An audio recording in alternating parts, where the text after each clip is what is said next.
निके शर्म करो, शर्म करो, निके शर्म करो। नमस्कार, आरके हिमाचल न्यूज पर आप सभी दर्शकों का स्वागत है। मैं हूं दिव्या आज की बड़ी अपडेट के साथ।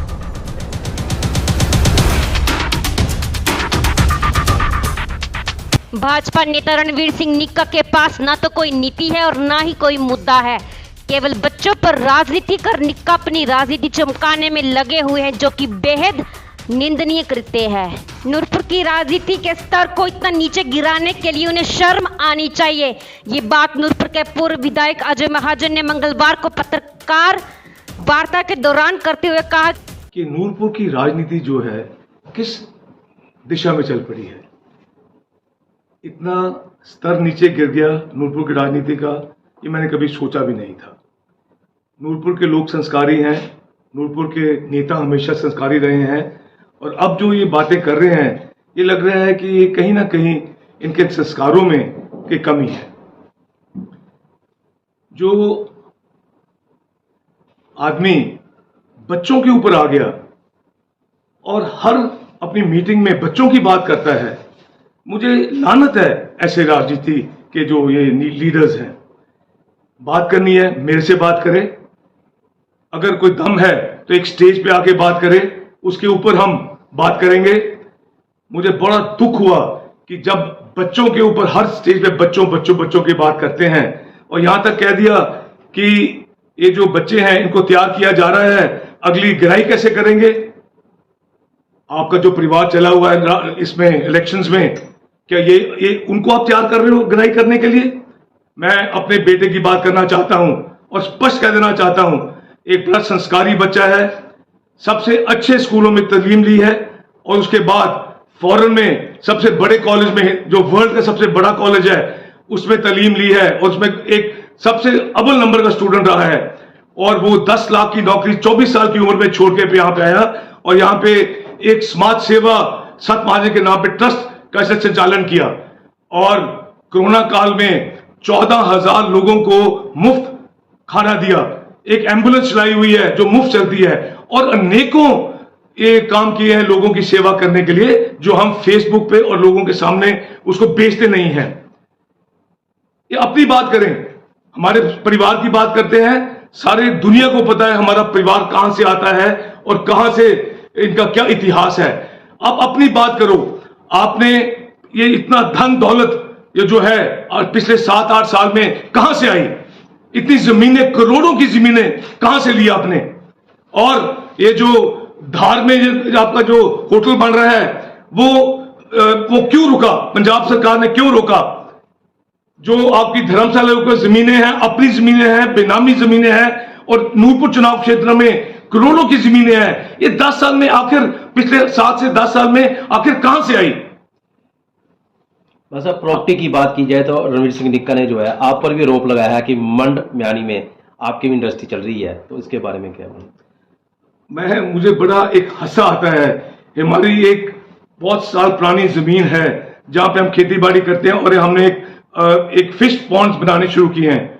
वो एक बिल्कुल अपने नेक कमाई से हम कर रहे हैं। इसमें मुझे नहीं समझ आती इनको क्या आपत्ति है। हमने ये तो नहीं किया कि लोगों की जमीनें उखाड़ के, और जो यहाँ पे जो ट्यूबवेल्स लगे हुए थे, जो लोगों की जो खेती वो करने के लिए, इरिगेशन के लिए लगे हुए थे, वो सारे के सारी जो है उनका स्तर नीचे आ गया। जो एक उपजाऊ जमीनें थी अब बंजर हो गई हैं।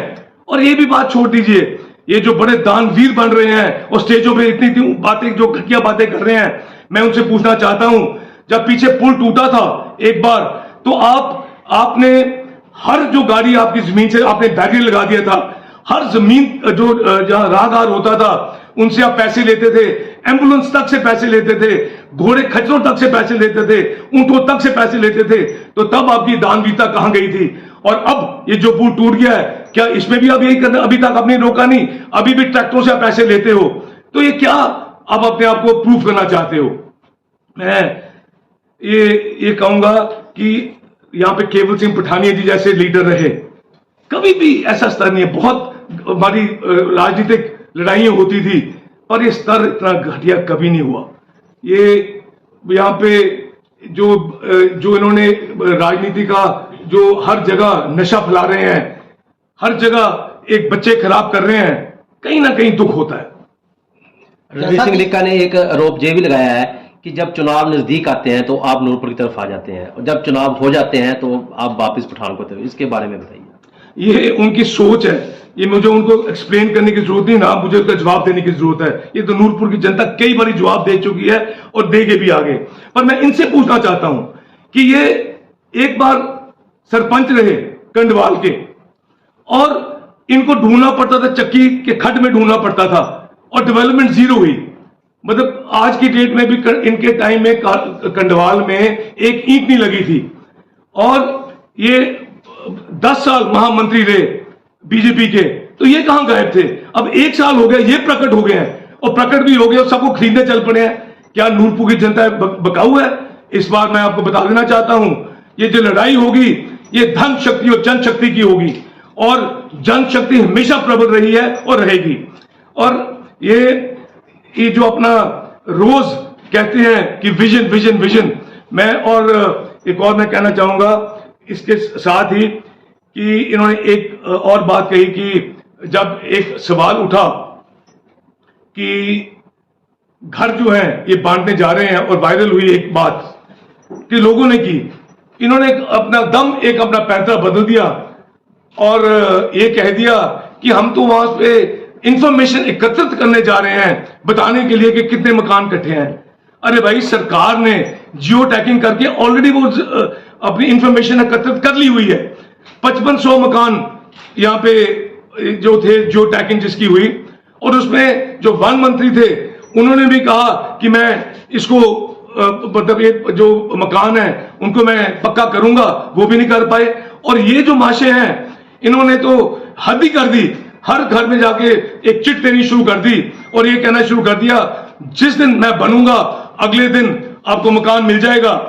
और मैं ये क्या बताना चाहता हूं, अगर सिर्फ 5500 मकानों का ही ब्यौरा ले हम, और ये जो हर जगह ये भी कह रहे हैं कि 4 लाख रुपया मैं दिलवाऊंगा, तो 220 करोड़ रुपया बनता है।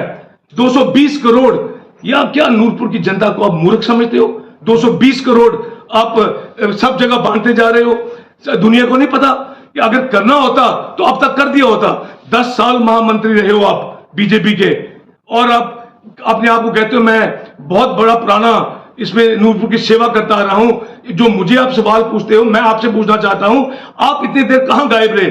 1 साल में आपको ये नूरपुर की इतनी कहां से चाह पड़ गई और गरीब आदमियों की कहां से आपको याद आनी शुरू होगी? जैसा कि वो उनका अक्सर ये भी कहना है कि दोनों नेताओं ने नूरपुर में कोई भी डेवलपमेंट नहीं करवाई आज तक, उसको लेके क्या कहेंगे? मैं इनसे कहना चाहता हूं, आपको ये डेवलपमेंट के विजन के आप इसके स्पेलिंग तो बता दो। मेरे साथ आके डिबेट करो, मेरे आके स्टेज के वो मीडिया के सामने से डिबेट करो।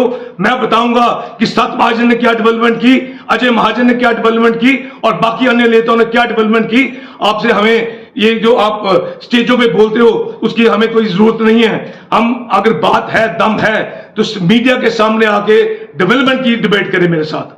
जैसा कि ये भाजपा के नेता हैं, लेकिन अक्सर अपने जनसभाओं में यही कहते हैं कि नूरपुर परिवर्तन की ओर है, बदलाव चाहिए। ये इसका क्या जो मेन मकसद होगा कहने का? मुझे नहीं पता ये कौन सा बदलाव चाहते हैं और हर जगह ये बदलाव चाहते हैं। इनको एक बारी टिकट मिली, बीजेपी की टिकट मिली, लोगों ने जमानत जब्त कर दी। और हमारे परिवार की बात करें, ये जो कहते हैं कि परिवारवाद, हिंदुस्तान के इतिहास में एक ही परिवार होगा जिसने, मेरे पिताजी सत महाजन जी थे, जब एमपी का चुनाव लड़ा, उनको टिकट कहा कि अजय महाजन को टिकट दो अपने बेटे को। उन्होंने वो टिकट ठुकरा दी और अपने एक जो साथी था उसको टिकट दिलवाई। और जब मुझे मैसेज आया, वो दिल्ली में, अभी मुझे रात याद है, रात को मुझे टेलीफोन 12 बजे आया और उन्होंने मुझे कहा कि मैंने आपकी टिकट कटवा दी है और मैंने अपने एक सहयोगी को टिकट दी है। तो मैंने कहा जी I am proud of you, मुझे बड़ा फक्र है आपके ऊपर, जो सही आदमी था आपने उसको टिकट दिलवाई। ये उनकी बात करते हैं। मेरा जो बेटा है वो उसको एक बारी बना दिया सेक्रेटरी यूथ कांग्रेस का। हफ्ते के अंदर अंदर उसने कहा जी मैंने राजनीति में नहीं प्रवेश करना, मैंने लोगों की सेवा करनी है। ये और उसका नाम लेके जा रहे हो आप। मुझे ये दुख होता है। लड़ाई लड़नी है, हमारे साथ लड़ो, मेरे साथ लड़ो, मैं खड़ा हूं। बच्चों को क्या बीच में ले आते हो? हर स्टेज पे बच्चों की बात, शर्म करो निके, शर्म करो।